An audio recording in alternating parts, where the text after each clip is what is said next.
সপ্তম শ্রেণীর বিজ্ঞান অনুশীলন বইয়ের 84, 85, 86, 87 ও 88 পেজ নিয়ে আলোচনা শুরু করব।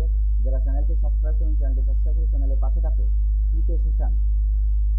এবার প্রশ্নগুলো উত্তর লিখো। মহাবিশ্ব সৃষ্টি নিয়ে কোন তথ্যটি তোমার কাছে সবচেয়ে চমকপ্রদ মনে হয়েছে? আমি এখন এর সরাসরি উত্তরে চলে আসছি।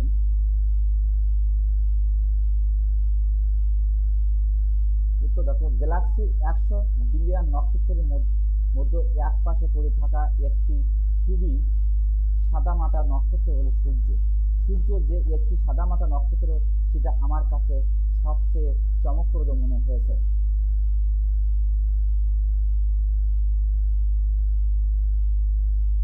এই অধ্যায়ে কোন কোন শব্দ জানলে যেগুলোর অর্থ আগে জানতে না? আমি এখন এর উত্তরে চলে আসছি।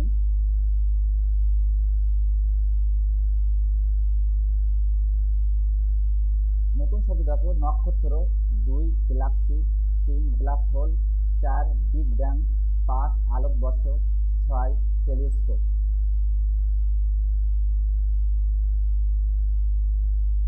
মহাবিশ্বের ধারণা নিয়ে মানুষের ধ্যান ধারণা সময়ের সাথে পরিবর্তিত হয়েছে কিসের ভিত্তিতে? আমি এখন এর উত্তর চলে আসছি।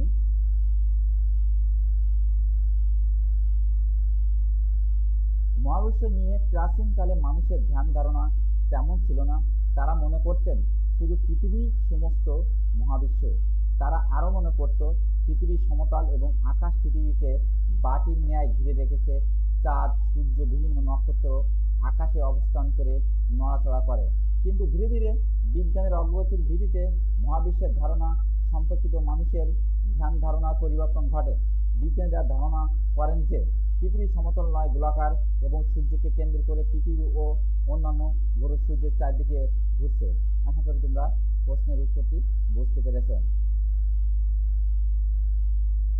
তুমি নিজে কি কখনো রাতের আকাশে ভালোভাবে লক্ষ্য করেছো? তোমার নিজের কোনো পর্যবেক্ষণের সাথে সূর্যকে ঘিরে পৃথিবীর ঘূর্ণন, সৌরজগতের অন্যান্য গ্রহ উপগ্রহ, নক্ষত্রমণ্ডলী ও গ্যালাক্সি ইত্যাদি কোনো সম্পর্ক খুঁজে পাও কিনা? আমি এখন এর উত্তর চলে আসছি। আমি মেঘ মুক্ত রাতের আকাশে ভালোভাবে লক্ষ্য করলে অসংখ্য নক্ষত্রকে কুয়াশার সাদা চাদরের ন্যায় বিস্তৃত থাকতে দেখি। এই সকল নক্ষত্র হলো গ্যালাক্সি বা ছায়াপথ। গ্যালাক্সির মধ্যে 100 বিলিয়ন নক্ষত্র বিদ্যমান রয়েছে। এই নক্ষত্রের মধ্যে সূর্য একটি সাদামাটা নক্ষত্র। পৃথিবী সহ অন্যান্য গ্রহ উপগ্রহ আবার সূর্যকে কেন্দ্র করে ঘূর্ণায়মান থাকে। আমি রাতের আকাশ পর্যবেক্ষণ করে বলতে পারি যে সূর্যকে ঘিরে পৃথিবীর ঘূর্ণন, সৌরজগতের অন্যান্য গ্রহ উপগ্রহ, নক্ষত্রমণ্ডলী ও গ্যালাক্সি এক অপরের সাথে সম্পর্কিত। আশা করি তোমরা এটি বুঝতে পেরেছ।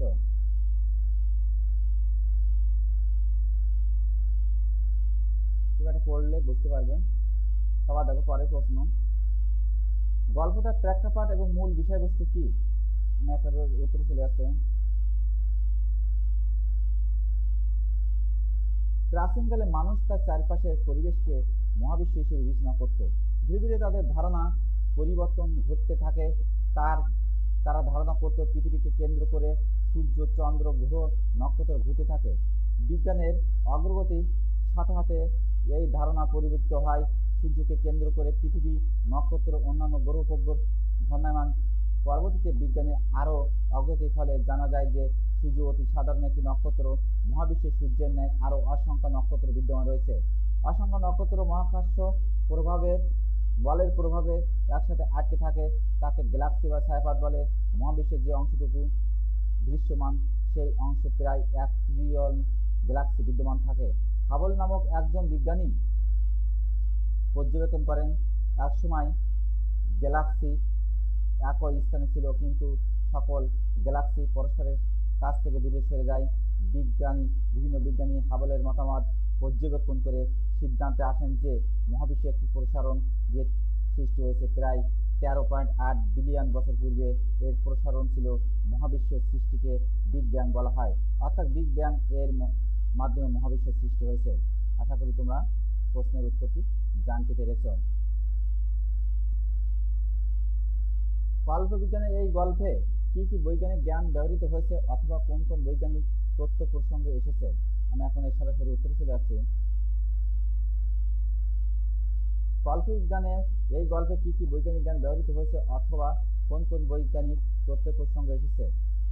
বিজ্ঞানের অগ্রগতির সাথে সাথে বিজ্ঞানীরা ধারণা করেন যে সূর্য একটি অতি সাধারণ নক্ষত্র এবং মহাবিশ্বে সূর্যের ন্যায় অসংখ্য নক্ষত্র বিদ্যমান রয়েছে। অসংখ্য নক্ষত্র কুয়াশার সাদা চাদরের ন্যায় গ্যালাক্সি বা ছায়াপথ বিস্তৃত থাকে। 3. আজ থেকে প্রায় 13.8 বিলিয়ন বছর পূর্বে মহাবিশ্বে একটি প্রসারণের মাধ্যমে শুরু হয়েছে।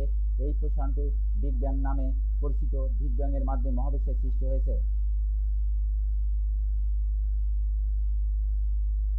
আশা করি তোমরা এটি বুঝতে পেরেছ।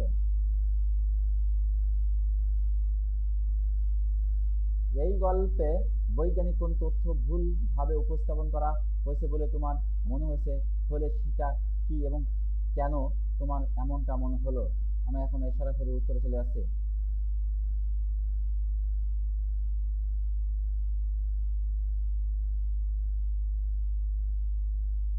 পৃথিবীর বাইরে গ্রহ, নক্ষত্র, চাঁদ, সূর্য পৃথিবীকে কেন্দ্র করে ঘুরে আসছে। এই বৈজ্ঞানিক তথ্যটি ভুলভাবে উপস্থাপন করা হয়েছে, কারণ সূর্য হলো একটি নক্ষত্র। পৃথিবী, চাঁদ, অন্যান্য গ্রহ উপগ্রহ সূর্যকে কেন্দ্র করে ঘোরে। আশা করি তোমরা এটি বুঝতে পেরেছ।